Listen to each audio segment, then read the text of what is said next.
Hello বন্ধুরা, কেমন আছো তোমরা সবাই? আজকে তোমাদের সাথে শেয়ার করব কুলফি রেসিপি। ব্রেড দিয়ে তৈরি অসম্ভব মজার এই কুলফি তাও আবার ব্রেড দিয়ে তৈরি, বুঝতেই পারবে না, এতটাই টেস্টি আর এতটাই সহজ। খুব অল্প খরচেই রেডি হয়ে যাবে এই কুলফি রেসিপি। তো চলো বানানো শিখে নিই।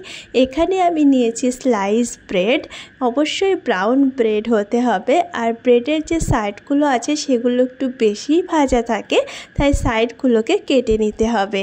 এখানে আমি 4 পিস স্লাইস ব্রেড ইউজ করব।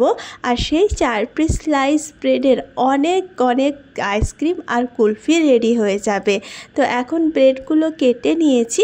এখানে আমি নিয়ে নিচ্ছি একটা মিক্সিং বাউল, ব্রেডগুলো এইভাবে কেটে নিয়ে। তো এখন এখানে একটা মিক্সিং বাউলে ব্রেডের এই কুচিগুলো দিয়ে দিচ্ছি, আর তার সাথে এখানে এটা পেস্ট বানিয়ে নিচ্ছি। দেখতে পাচ্ছ পেস্টটা এখন রেডি হয়ে গেছে, এটা সাইডে রেখে দিচ্ছি। আর এখানে একটা প্যান নিয়ে নিচ্ছি, এখানে নিয়ে নিচ্ছি দুধ। এখানে আমি নিয়ে নিয়েছি 2 গ্লাস দুধ, তাহলে এখানে আমি 500 গ্রাম দুধ ইউজ করেছি। আর এখন এই দুধটাকে খুব ভালোভাবে জাল করে নিচ্ছি। ব্রেড আর দুধ দিয়ে তৈরি এই অসম্ভব মজার কুলফি রেসিপি একবার বানিয়ে ট্রাই করে সবাইকে খাওয়াবে, আশা করছি সবার খুব ভালো লাগবে। দুধটা খুব ভালো মতো জাল করে নিয়েছি, দেখতে পাচ্ছ দুধটা এখন হালকা একটু ঘন হয়ে এসছে। এখন এখানে আমি অ্যাড করছি হাফ কাপ চিনি।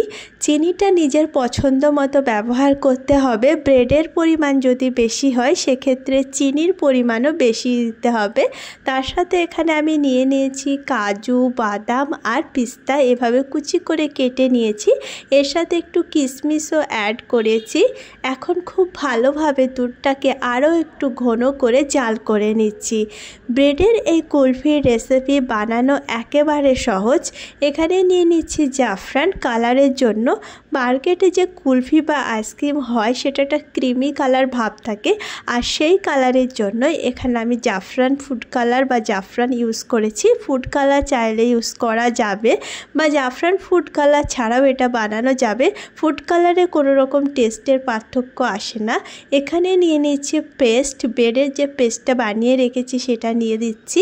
আর এখন খুব ভালোভাবে এটাকে নেড়ে চেড়ে নামিয়ে নিতে হবে।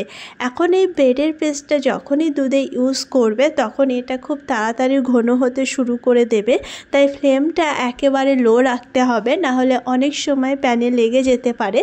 লো ফ্লেমে এইটা করে নিতে হবে। এখন এটা রেডি হয়ে গেছে, এর বেশি এটাকে আর গাঢ় করা যাবে না। তো এটা প্যান থেকে নামিয়ে নিতে হবে আর পুরোপুরি ঠান্ডা করে নিতে হবে। যখন এটা পুরোপুরি ঠান্ডা হয়ে এসেছে একটা মোল্ডে আমি দিয়ে দিচ্ছি। তো খুব কম ইনগ্রিডিয়েন্টসে আর খুব সহজে এই কুলফিগুলো রেডি হয়ে যাবে। উপর থেকে আমি এখানে অ্যালুমিনিয়ামের ফয়েল সিল করে নিচ্ছি। তবে অ্যালুমিনিয়ামের ফয়েলটা যদি অ্যাভেলেবেল না থাকে, ইউজ অ্যান্ড থ্রো যে চায়ের কাপগুলো হয় সেই কাপ দিয়েও এই কুলফিগুলো সেট করা যাবে, বা যে কোনো গ্লাসেও কিন্তু এই কুলফি বা বাউলে সেট করা যাবে। এখানে আমি আইসক্রিমের স্টিচ নিয়ে নিয়েছি, তবে স্টিচটা যদি অ্যাভেলেবেল না থাকে সেক্ষেত্রে এটা বাউলেও সেট করা যাবে, বা এই ধরনের চায়ের কাপে কিন্তু এগুলোকে সেট করা যাবে। ফ্রিজে 6 থেকে 8 ঘন্টা রেখে দিতে হবে, বা ওভারনাইট এটাকে ফ্রিজে রেখে দিলে সব থেকে ভালো সেট হবে। আমি ওভারনাইট ফ্রিজে রেখে দিয়েছি, আর পরের দিন এই কুলফিগুলো সার্ভ করছি।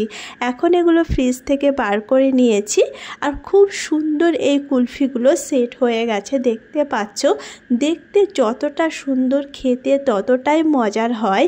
মাত্র 2টো ইনগ্রিডিয়েন্টস, দুধ আর ব্রেড থাকলেই চলবে। সামান্য চিনি আর ড্রাই ফ্রুটস দিয়ে এই কুলফির রেসিপি কিন্তু একদম পারফেক্ট হয়ে যাবে।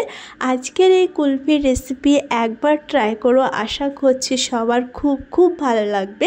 আজকের রেসিপি যদি ভালো লেগে থাকে একটা লাইক করো, তার সাথে এরকম ইজি রেসিপি দেখার জন্য আমার চ্যানেলকে সাবস্ক্রাইব করো।